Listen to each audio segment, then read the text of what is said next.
Hey guys, welcome to the new moon total solar eclipse in Sagittarius reading. This eclipse is happening on December 14th. So just a couple things before I start pulling cards.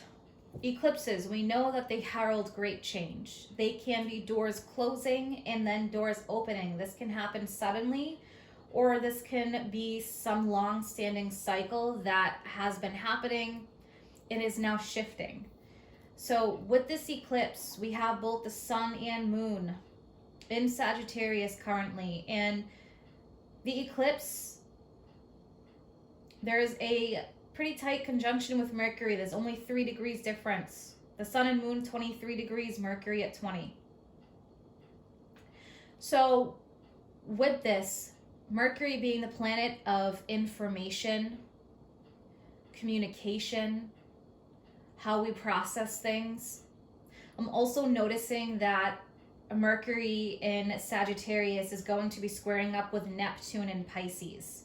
So my feeling on this with that square, Neptune being hazy, foggy, not all the information is there. There could be deception. I have a feeling that with that, there's going to be information that maybe does come out, but there's going to be some hidden truth there. And this might not come out until maybe towards the end of December when we have that full moon in Cancer.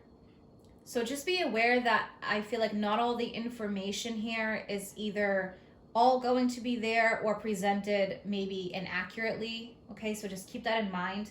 I'm going to start off with a Black Moon astrology card to get a feel for the energy that's influencing this and influencing us as a collective. And then I'll get into some more cards after that. All right, what do we have, please, for this new moon eclipse in Sagittarius? What are the energies surrounding this? Okay, wow.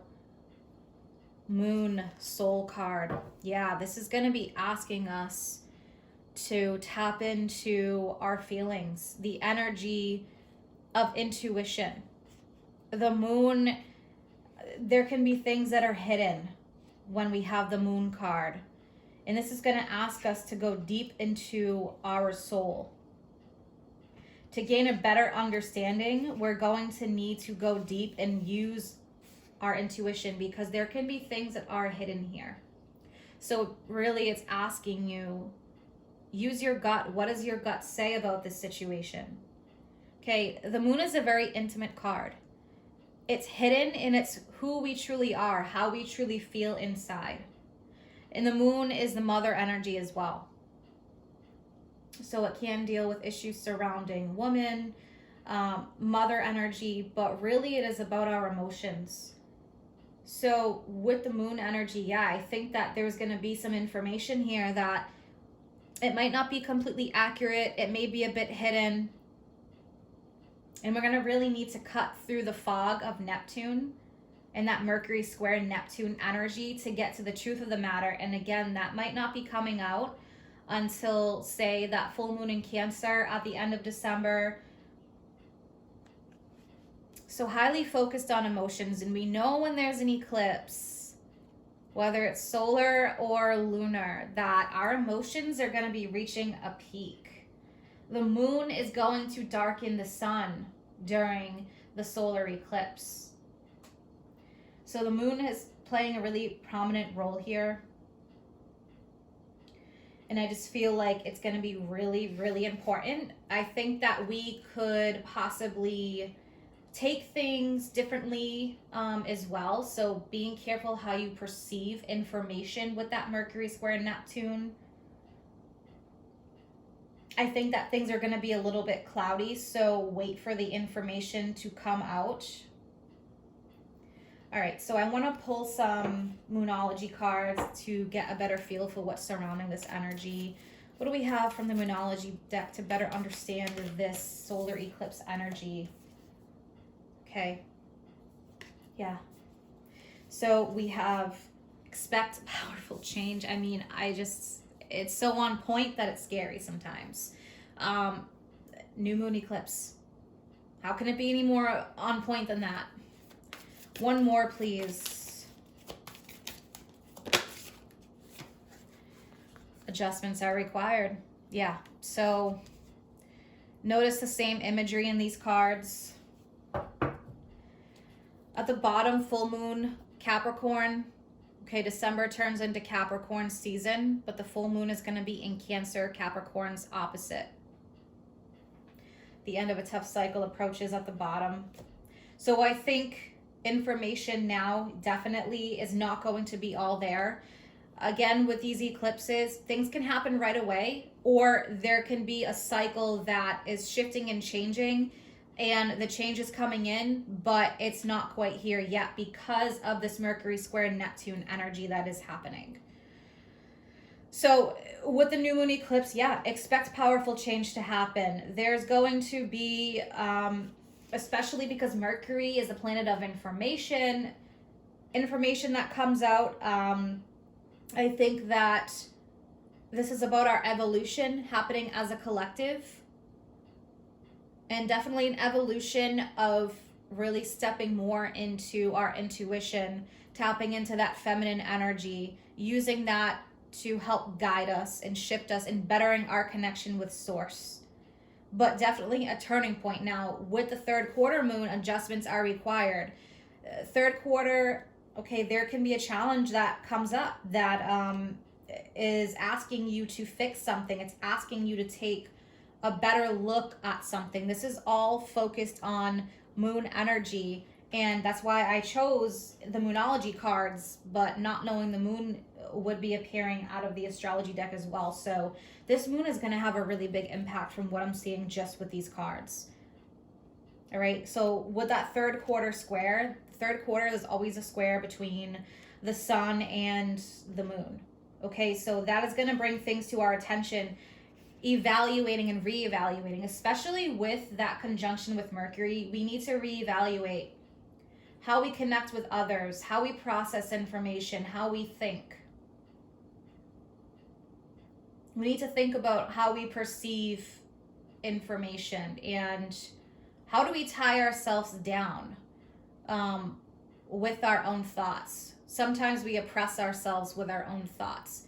We keep ourselves stuck in patterns. So those kinds of patterns, I think, are going to come up. So it's definitely like an exciting energy with these adjustments, because this is going to really push us into, I feel like, the next phase and chapter here. All right, so I'm going to pull 3 tarot cards. What other information do we have, please, for this eclipse? Okay, Page of Wands, information. Right there with the Page of Wands. Communication.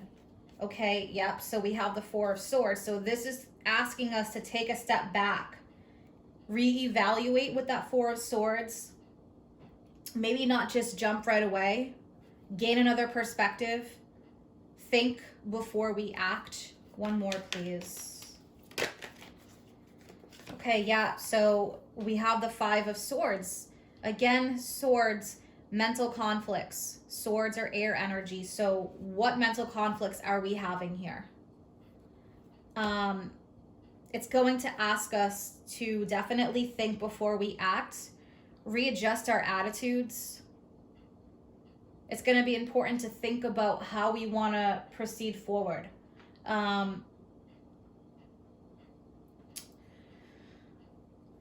I feel like whatever conflicts are brewing right now, there can be games that are being played that are underhanded, and this can be happening on a worldwide, global level. It can be happening around you, physically and intimately, but this can also be in a wide scale. So I do feel like there's definitely hidden information here with the 4 of Swords and with the 5 of Swords, and it's interesting how it went from a 4 to a 5, because it's showing a progression that's happening, but it needs to happen in a specific timing or in a specific process. There is a very specific process that this needs to really follow here. Okay, so yeah, I think that it's coming up very strongly. All right, let's clarify this 5 of Swords. 5 of Swords energy, please. Whatever conflicts that we have that need to be healed, this is a time of healing the conflicts with the 4 of Swords. Thinking before we act, especially Mercury squaring up with Neptune.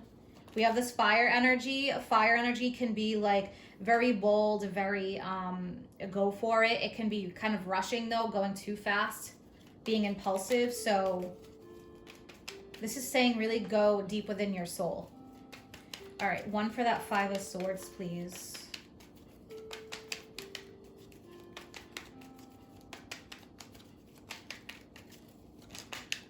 Wow. Very interesting here because we have the Page of Wands that came up again. All right, I want to definitely pull one more for this because the Page of Wands can represent the work that is being put into this. And so I feel like definitely this is going to be a time to do that, but it's a lot of soul work. All right, yeah, so now we have these three cards here. These are very strong cards based on what is happening currently in the world right now with the Hierophant institutions. And it can be oppressive in a way because the Hierophant represents a specific set of rules that have been followed, you know, for example, religions or government. And with the Hierophant energy, it's Taurus. The challenge here, I feel like, is expanding right now because with the world energy, the world represents actually Saturn and Saturn's ring. Saturn is shifting into Aquarius, so this is going to be more about freedom than oppression. So all this oppression that's happening here, I feel like this is about breaking free. The world, Saturn's rings, something is coming to a close with that world energy and with the Hierophant, and we have that Six of Swords. So this is a really deep personal transformation with that Six of Swords. We have the 4, the 5, and the 6. So see how this progression is happening. There's a specific time frame for everything. It's a step-by-step process. The universe, I always say, there's a method to the madness and patience is needed. I think a lot of soul searching and inner work happening here on a personal level. But I think on a larger level, yeah, there's this powerful change in of truth-seeking Sagittarius. Sagittarius is all about expansion. The truth seeker, the 9th house energy. Sagittarius would travel the world to get to the bottom of the truth, right? To get all the information needed. So there are adjustments here that are happening. They are required in order to proceed forward because it's about taking that step back. So this is the perfect time to take the step back, focus on what adjustments need to happen, refocusing, right? Coming up with a new plan here, taking that step back, and then proceeding forward. But yeah, there is a major shift that is happening here. Six of Swords really about releasing the baggage of the past and breaking free. Breaking free from however we possibly even hold ourselves back with the Hierophant. What specific strict standards have we set for ourselves, our thinking patterns? It could be cultural, it could be religious, it could be spiritual, but there is major growth that is happening here. So yeah, these adjustments are going to help really fling us forward into the future. So very, very powerful change happening. I hope you guys enjoy this reading and stay tuned for the mid-monthly love readings that are coming out and also the weekend reading coming up. If you guys are interested in any of my services or you want to follow me on Facebook or Instagram, all that information is posted in the description box below. Take care.